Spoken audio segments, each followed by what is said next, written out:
Black History Reader, 101 Questions You Would Never Thought to Ask by Dr.Claud Anderson. Introduction.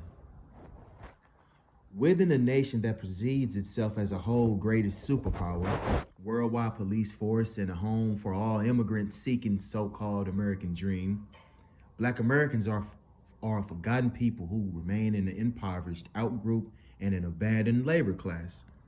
After nearly 500 years of institutionalized slavery, Jim Crow semi-slavery, public policies of benign neglect, and political correctness, Blacks are considered to the lowest level of this nation's ranking order of social acceptability. In this book, I try to answer the question, why?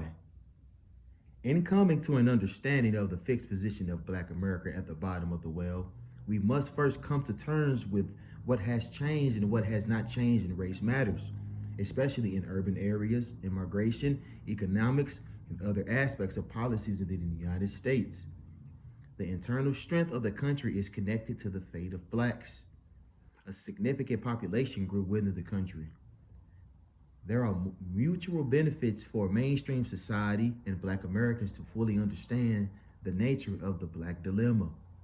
Although race is an uncomfortable and almost taboo topic for those who truly want Black people to be a self-sufficient group within an American society, race must be examined, but any examination must be based on an understanding of history and facts.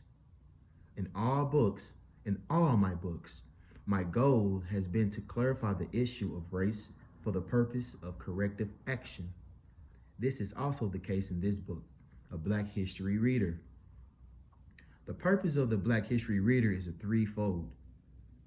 First point, the first purpose is to present to the readers the nation's constitution-based social construct that historically established and fixed the racial relationships between Blacks and whites.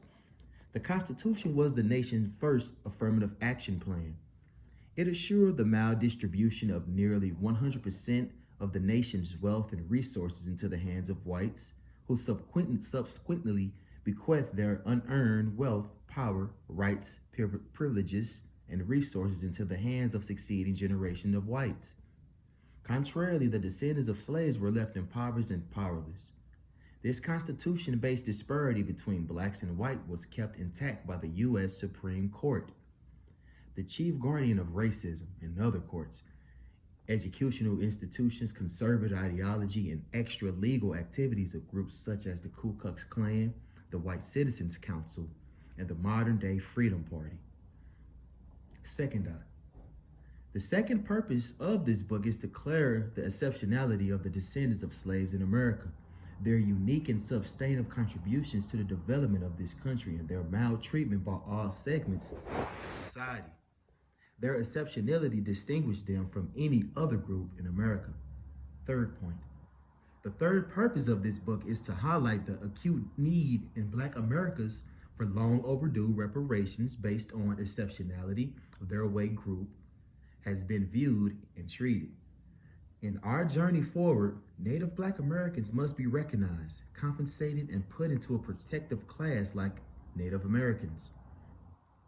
It is my hope that this book, Empowernomics, the national plan to empower Black America, will inspire new thinking from which will grow a more conscious class in Black leadership that will design and assert new transformative social construct, including a new Black Code of Conduct that puts the interests of Black foremost.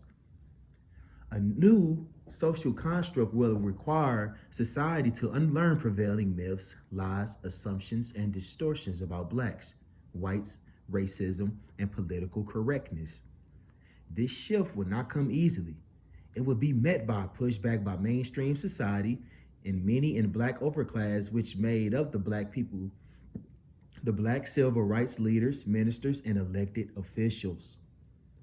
Newly trained thinkers who understand Powernomics principles and strategies will design a new social construct on race that will replace the social integration and civil rights. From these new thinkers should arise new Black leadership who will produce a new legal infrastructure in which Blacks are included as system beneficiaries, guide the Black masses to build functioning Black economic communities, set up Black independent political parties, and assert the value of Black lives. A Black A Black history reader explains how racism became embedded into our national culture and offers a new direction. It explains how the over racism that was expressed in slavery progressed through Jim Crow segregation, then became submerged and replaced by benign neglect and political correctness policies that continue to demonstrate hateful indifference towards Black people. The purpose of the net effect of these two policies rendered Blacks invisible and irrelevant. The Black Civil Rights Movement, though well-intentioned, sought integration based on the assumption that all people were equal. Equality of the race was not intended under the Constitution. Equality of the races was not intended under the Constitution. Blacks were designated especially as a laboring class of property to be controlled by a dominant white society. Consequently, Blacks have been never able to acquire more than 0.5% of the nation's wealth or anything of value. Even Blacks acquired voting rights without wealth or political influence. Their rights were easily rendered null and void. National immigration policies kept Blacks as the only permanent minority within a society where the majority wins and the minority loses. Blacks are now a permanent minority in every aspect. For example, in two important sectors, politics and business ownership, Blacks represent less than 0.5% of the nation's elected officials and are less than 0.5% of the nation's business owners. These historical conditions are not accidental.